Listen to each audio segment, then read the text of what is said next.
Hello बाबू, कैसे हो आप सब। तो आप देख रहे हैं अपना फेवरेट यूट्यूब चैनल फिजिक्स गुरु। और आज हम लोग एक इंपॉर्टेंट टॉपिक लेकर आए हैं। टॉपिक क्या होगा? Combination of capacitor. बने रहिएगा लास्ट तक, क्योंकि ये क्वेश्चन और इतना ही समझ लीजिए कि one of the important topic है, क्योंकि इसमें से 2 मार्क्स और 1 मार्क्स भी आते हैं। तो कॉम्बिनेशन ऑफ कैपेसिटर्स देखिएगा, और कैपेसिटर्स के जितने भी क्वेश्चन होते हैं न्यूमेरिकल, इसके हेल्प से ही आप बना सकते हैं। तो इसीलिए आप ध्यान से देखिएगा कि कॉम्बिनेशन ऑफ कैपेसिटर में कैपेसिटर्स को, संधारित्र को संयोजित कैसे करते हैं, अच्छा मतलब जोड़ते कैसे हैं। तो देखते हैं हम लोग कि संधारित्र को संयोजित कैसे करते हैं, जोड़ते कैसे हैं। तो जब संधारित्र को जोड़ने की व्यवस्था कर रहे हैं, जैसे ही उसको कंबाइंड करते हैं, तो कैसे एक से अधिक संधारित्रों को जोड़ेंगे, उसका क्या प्रोसेस है।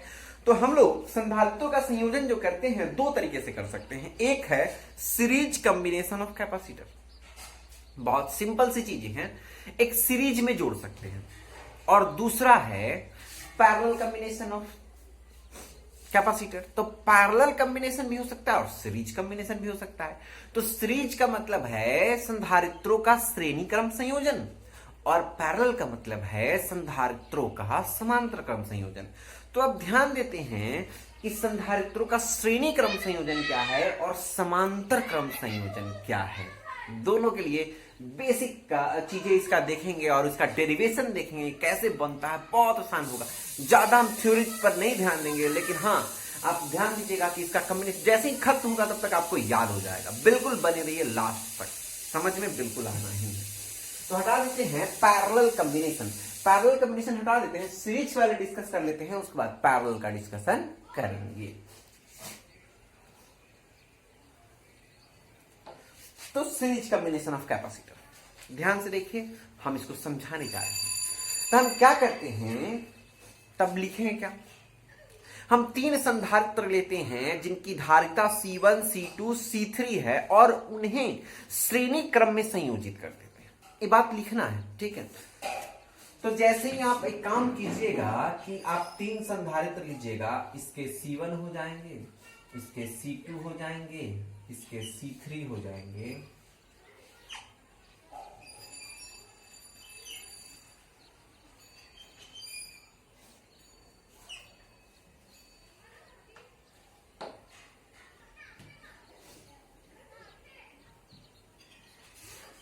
जुड़ा हुआ है, कुंजी आप ले सकते हैं, के ले सकते हैं, नहीं भी ले सकते हो आप, लेकिन हम ले लिए।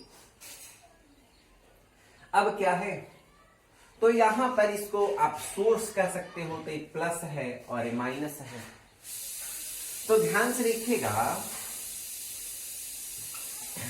जैसे ही आप बात करें कि यहां से यहां, फिर यहां से यहां, फिर यहां से यहां, तो क्या होगा, हम आपको एक एग्जाम्पल देते हैं। इस एग्जाम्पल को समझिएगा, बिल्कुल समझ में आ जाएगा, डेरिवेशन में कोई दिक्कत नहीं होगा।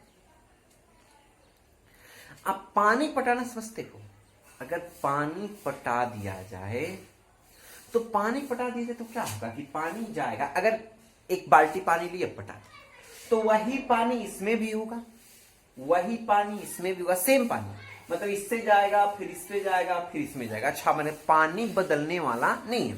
तो मतलब जो इसमें आवेश बह रहा है, सर्किट में जो आवेश बह रहा है, ये बदलने वाला नहीं है, लेकिन क्या बदल जाएगा, तो इसका भी कैपेसिटी तो सबका अलग होता ही है। तो इसको आप लिख सकते हैं C1, इसको लिख सकते हैं C2, इसको लिख सकते हैं C3, और ध्यान रहे कि इसके बीच में हो जाएगा V1, इसके बीच में हो जाएगा V2, और इसके बीच में हो जाएगा V3। तो V1, V2 और V3। अब ध्यान से देखिए, क्या इसमें बदल जाएगा, तो क्यों बदल जाएगा। तो आपसे पूछा जाए, अगर इस बात को याद रखिएगा कि जो पैरेलल कॉम्बिनेशन करेंगे तो उसमें भी यही चीजें समझाएंगे। अगर पानी ले रहे हैं तो पानी पर ही दोनों समझाएंगे, बस और बच्चा पर समझा रहे हैं तो दोनों, मतलब एग्जाम्पल हम एक लेंगे और उस पर पूरा समझा देंगे इसको। तो जैसे ही आप देखिएगा कि हाँ इससे बह रहा है, तो पूरा V इक्वल टू कितना होगा। अच्छा, तो V इक्वल टू अगर देखा जाए तो फॉर V, तो V बराबर हो जाएगा V1, मतलब potential drop across AB, across BC, across CD। Potential drop जो लेंगे तब V equal to V1 plus V2 अब प्लस V3, ये तो कॉमन सी चीज है, यहां तक तो समझ में आ गया। अब क्या है, इसको इक्वेशन 1 ले लेते हैं। अब क्या है, तो V बराबर एक और फॉर्मूला जानते हैं, Q बाई C। ओहो दैट्स गुड। पहले लेते हैं इक्वेशन नंबर 2 ले लेते हैं।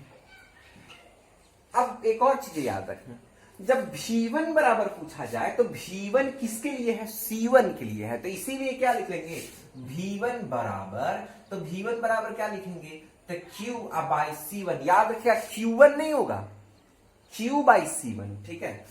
V2 बराबर तो Q बाई C2, और ध्यान से लिखिएगा V3 बराबर तो Q बाई C3। कॉमन सा चीज है, तीनों का तीनों हो गया। तो हम क्या कर सकते हैं, equation number 3, equation number 4, equation number 5, तो इक्वेशन 2, 3, 4 और 5 को लेकर उसमें रख देंगे। तो जैसे ही आप रखोगे तो क्या हो जाएगा, V की जगह पर तो ये हो गया Q by C, Q by C1, Q by C2, Q by C3। ये तो कॉमन सा चीज है।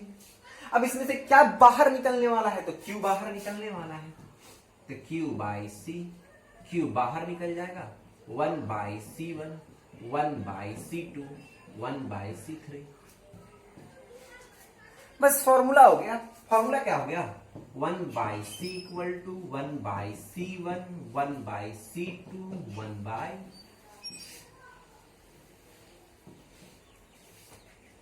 प्रूव्ड हो गया।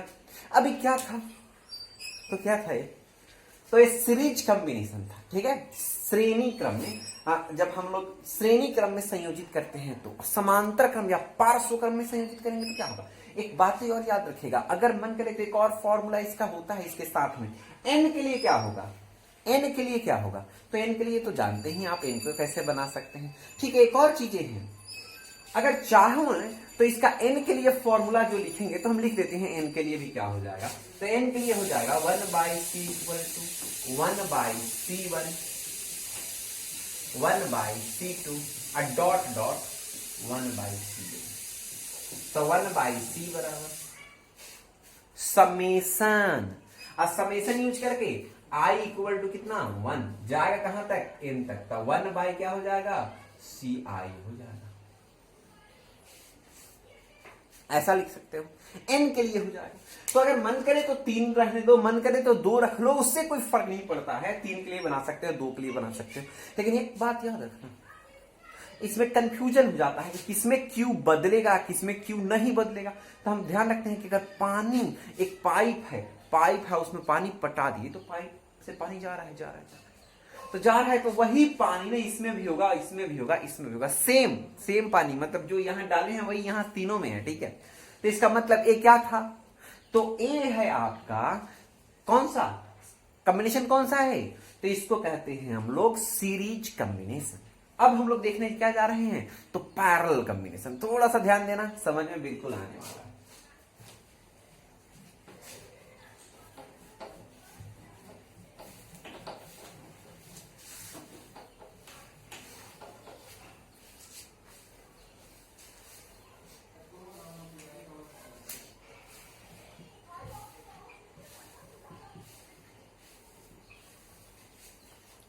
तो पैरेलल कॉम्बिनेशन आज देखने जा रहे हैं। तो पैरेलल कॉम्बिनेशन क्या होता है, तो पैरेलल कॉम्बिनेशन पहले बना देते हैं। तो ध्यान से देखो, अब नहीं बनाएंगे, बैटरी नहीं बनाएंगे।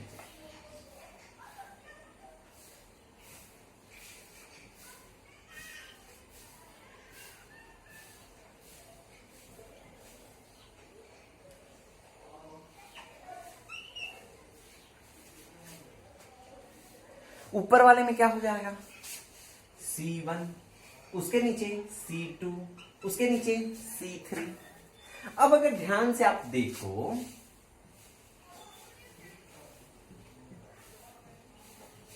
अब अगर आप ध्यान से देखो इस सर्किट को, तो बहुत आसानी से समझ में आने वाला है। क्या समझ में आने वाला है, तो C1 हो गया, C2 हो गया, C3 हो गया, और इसमें अगर फ्लो हो रहा है, अच्छा पानी डाल दें, तो पानी डाल दे, तो यहां अगर पानी डाल दे, सोचो पाइप है तीनों, जब यहां पानी डालेंगे, अब तीनों पाइप है, अगर नाला ही है, तीनों पाइप है, तो इधर पानी अलग जाएगा, मतलब इसमें कुछ पानी चला जाएगा, कुछ पानी इसमें चला जाएगा, कुछ पानी इसमें चला जाएगा, कॉमन सा चीजें है ना। तो कुछ पानी इसमें चला गया, कुछ पानी इसमें चला गया, कुछ पानी इसमें चला गया, तो तीनों में अलग अलग चला गया। अच्छा, तो इस बार Q1, Q2 और Q3 हो जाएगा, मतलब अब Q चेंज हो रहा है, तो यहां Q चेंज हो जाएगा। और V जो है ना, पोटेंशियल ड्रॉप जो है ना एक्रॉस, अगर यहां पर प्लस वाला हो और यहां पर माइनस वाला हो, तो potential drop across A B जब भी हो जाएगा। अच्छा, तो भी चेंज नहीं होगा, क्या चेंज हो जाएगा? तो हम लोग का चेंज होगा, क्यू चेंज होगा। तो टोटल क्यू कितना हो जाएगा? तो टोटल क्यू, तो क्यू इक्वल टू हो जाएगा Q1 प्लस Q2 अब प्लस Q3। अब इसको इक्वेशन 1 ले लेते हैं। आप पहले से जानते हैं Q बराबर होता है, तो इसके पहले कल फॉर्मूला एक देख रहे थे, Q बराबर क्या होता है? तो Q बराबर CV का फॉर्मूला था। अच्छा, अगर Q1 लिखे तो अच्छा, तो Q1 तो इसमें जो जा रहा है उसके लिए, Q2 तो इसमें जा रहा है इसके लिए, Q3 तो इसमें जा रहा है इसके, तो जैसे Q1 लिखे तो C1 हो जाएगा और V में कोई चेंज नहीं। अब Q2 तो C2 भी, Q3 तो C3 भी। और ध्यान रखना, इक्वेशन 2, इक्वेशन 3, इक्वेशन 4, इक्वेशन 5 तो हो गया। अब क्या करेंगे कि इक्वेशन 2, 3, 4 और 5 को उठाकर तो लिखेंगे समीकरण 1 में समीकरण 2, 3, 4 तथा 5 का मान रखने पर सब लिख देना ना। तो क्या कर सकते हो, तो रख दो। तो C भी इक्वल टू C1 भी, C2 भी, C3 भी। अब जैसे ही आप रखोगे तो इसमें से C क्या हो जाएगा? कॉमन हो जाएगा। तो जब C कॉमन हो जाएगा तो C भी इक्वल टू, सॉरी C नहीं, V कॉमन हो जाएगा। तो V कॉमन हो जाएगा तो V, और यहां हो जाएगा C1, C2, C3, V से V कट जाएगा। C इक्वल टू क्या आ जाएगा? C1 plus C2 plus C3। Proved हो गया। अगर फॉर n के लिए जाते तो फॉर n तो क्या हो जाता हम लोग का? C equal to C1 plus C2 dot dot करके Cn। और अगर एक लाइन और इसमें जोड़ते तो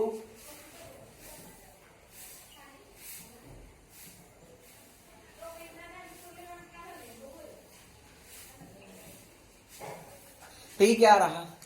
इसको कहते हैं हम लोग सीरीज का, सॉरी पैरेलल कॉम्बिनेशन, पैरेलल पार्श्वक्रम संयोजन। पार्श्वक्रम संयोजन कहो या पैरेलल कॉम्बिनेशन कहो। तो पैरेलल कॉम्बिनेशन कहोगे तो वही बात हो रहा है, पार्श्वक्रम कहो तो वही बात हो रहा है। तब इसका मतलब क्या है कि आप अब ऐसे क्वेश्चंस को टच करके बना सकते हैं बेहतरीन ढंग से। इसमें अब कुछ रहा नहीं, लेकिन हाँ एक बात याद रखेगा, इस पर जो 1 मार्क्स क्वेश्चन होते हैं, इस पर जो 2 मार्क्स क्वेश्चन होते हैं, थोड़ा घुमा कर पूछा जाता है। ठीक है, तो हम लोग क्वेश्चन देखते हैं, इस पर जो 1 मार्क्स और 2 मार्क्स क्वेश्चन है, उस क्वेश्चन को डिस्कस करते हैं कि वो क्वेश्चन कैसे बनेगा। ठीक है, तो देखते हैं क्वेश्चन कैसे बनेगा, कैसे कंप्लीट होगा। तो एक क्वेश्चन देख लीजिए। तो पेज नंबर हम लोग देखते हैं, पेज नंबर होगा 87 और पेज नंबर 87 में क्वेश्चन नंबर 2.7 एनसीईआरटी। तो ध्यान से देखिएगा, इसको नहीं हटाते हैं क्योंकि इसके बेस पर ही क्वेश्चन है, आराम से आपको समझ में भी आ जाएगा। तो क्या कह रहा है क्वेश्चन में, ध्यान से सुन लो, ध्यान से सुन लो। क्वेश्चन को हम बना देते हैं। आपके किताब अगर हाथ में एनसीईआरटी होगा तो देख लेना, ऐसे जो स्क्रीन पर चल रहा है उसको आप देख लो कि हाँ इस यही क्वेश्चन है। ठीक है, तो हम लोग क्या देखने जा रहे हैं, आप भी स्क्रीन पर क्वेश्चन देख रहे होंगे। तो क्या है इसमें, 2 पिकोफराड, 3 पिकोफराड और 4 पिकोफराड धारिता वाले 3 संधारित्र पार्श्वक्रम में जोड़े गए। ठीक, 3 संधारित्र पार्श्वक्रम में जोड़े गए हैं। तो 3 संधारित्र कौन कौन से पार्श्वक्रम में जोड़े हैं? तो 2 पिकोफराड, 3 पिकोफराड और 4 पिकोफराड। तो जब पार्श्वक्रम में जोड़े गए हैं, ऐसे जोड़े गए हैं, तो क्या कह रहा है, पहला क्वेश्चन ए नंबर में कह रहा है, तो तो पहला क्वेश्चन कह रहा है संयोजन की कुल धारिता क्या होगी। तो धारिता का फॉर्मूला क्या होता है, तो C इक्वल टू क्या होता है, C1 plus C2 plus C3। तो C इक्वल टू क्या हो जाएगा, तो 2 pico farad 3 pico farad plus 4 pico farad. जैसे ही आप ऐड कर दोगे तो 2 3 5 और 4 9 हो जाएगा, तो 9 पिको फराड हो गया, 9 पिको फराड। अब ध्यान से देखना है इसी क्वेश्चन का सेकंड पार्ट क्या कह रहा है। इस क्वेश्चन का सेकंड पार्ट कह रहा है बी नंबर, यदि संयोजन को 100 वोल्ट से जोड़ दिया जाए, ठीक है, तो भी कितना हो रहा है 100। संभरण को जोड़ दिया जाए तो प्रत्येक संधारित्र पर आवेश ज्ञात कीजिए। अच्छा, तो अब आवेश ज्ञात करना है, प्रत्येक संधारित्र पर आवेश ज्ञात करना है। अच्छा, तो इसका मतलब Q1 Q2 और Q3 निकालना है। तो Q1 ध्यान से देख लीजिएगा, एक बार में समझ में आ जाएगा। Q1 इक्वल टू फॉर्मूला क्या था, तो Q1 इक्वल टू फॉर्मूला था C1 भी, अब भी 100 दिया हुआ है, तो C1 है 2 इंटू 100, तो ये हो गया कितना 200 पिको फराड हो गया। इतना आसान क्वेश्चन है। अब Q2 क्या होगा, तो Q2 होगा 3 इंटू 100, 300 पिको फराड नहीं, सॉरी कूलम्ब होगा। अरे आवेश है तो आवेश के लिए कूलम्ब होता है, पिको कूलम्ब हो जाएगा। अब Q3 शायद आप लोग को दिख रहा है, और लास्ट है इसलिए नीचे लिख दे रहे हैं, 4 इंटू कितना हो जाएगा 400 पिको कूलम्ब हो गया, खत्म। तो ये रहा आपका 7 नंबर क्वेश्चन 2.7। अगर 2.7 क्वेश्चन देख लिए हैं तो हम कहते हैं, तो ध्यान से सुनिएगा और आप एक इस पर होमवर्क बनाइएगा। हटा देते हैं इसको, ध्यान से देख लिए ना, हटा देते हैं।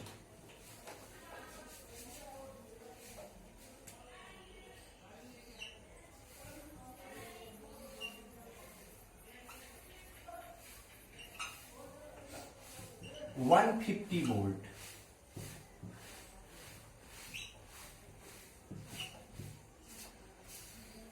अब यहां 4 2 6 इसको बना देना है कि इसका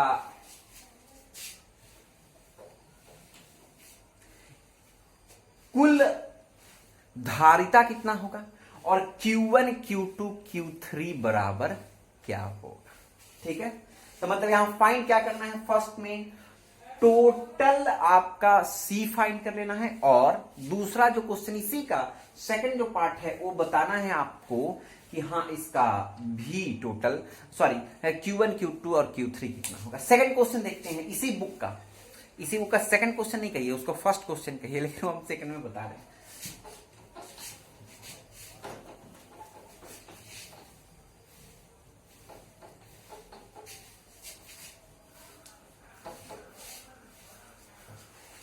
कह रहा है क्वेश्चन में क्या, 9 पिको फराड धारिता वाले 3 संधारित्र को श्रेणी क्रम में जोड़ा जाता है। अच्छा, श्रेणी क्रम में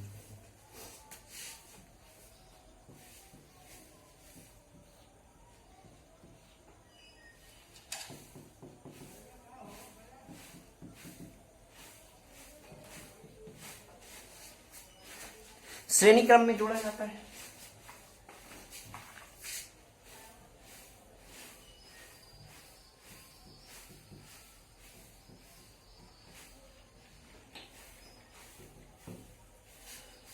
तो सुनिएगा, संयोजन की कुल धारिता कितनी होगी, तो संयोजन की कुल धारिता 2.6 है।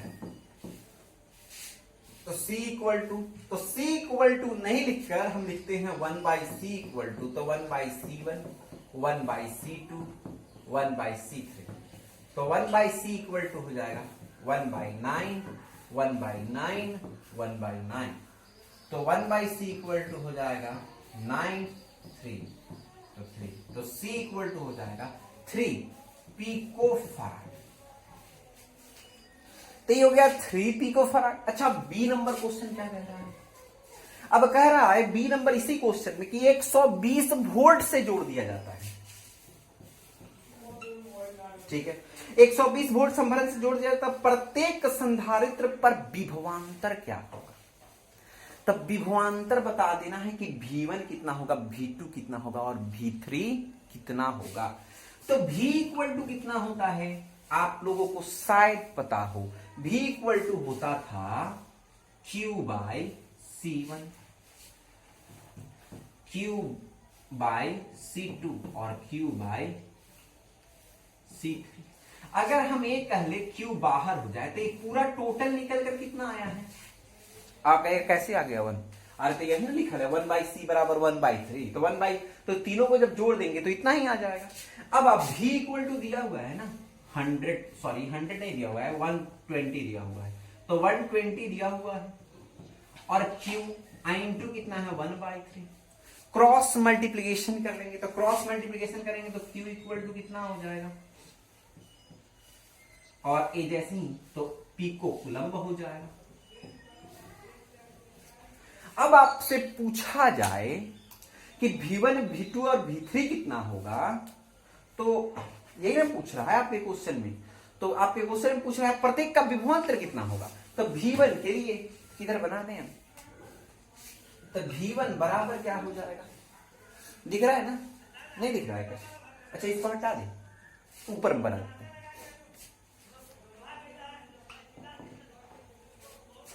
तो V1 बराबर क्या होता है, तो Q bye C1, Q bye C1। तो Q कितना है, तो Q है 360 और C1 कितना है, तो 9, तो 40 और वोल्ट हो जाए। V2 बराबर कितना हो जाएगा,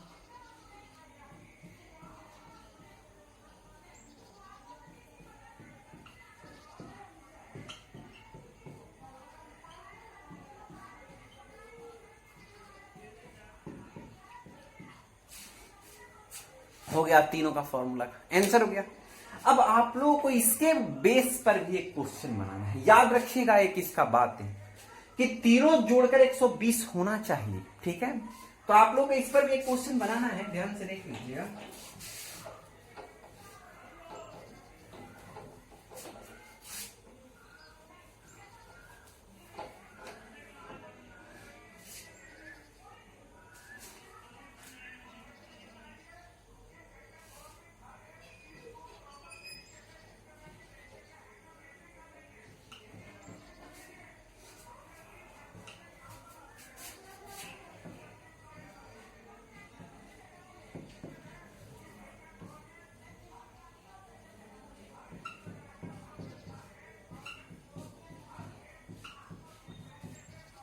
बना देना है इसको कि V1, V2 और V3 बराबर क्या होगा, और टोटल सी कैपेसिटेंस जो टोटल होगा वो कितना होगा। तो दोनों का दोनों बन जाने वाला आपका क्वेश्चन है, आराम से आप बना लीजिएगा और बनाकर आप आंसर भेजिए। लेकिन एक बात याद रखिएगा, उसी का आंसर कंसीडर किया जाएगा जो पेज पर बनाकर भेजेगा। व्हाट्सएप ग्रुप आपके पास है, उस पर आप बनाकर भेजें, और जिनके पास नहीं है उन नंबर मिला लीजिए, उस पर भेजें।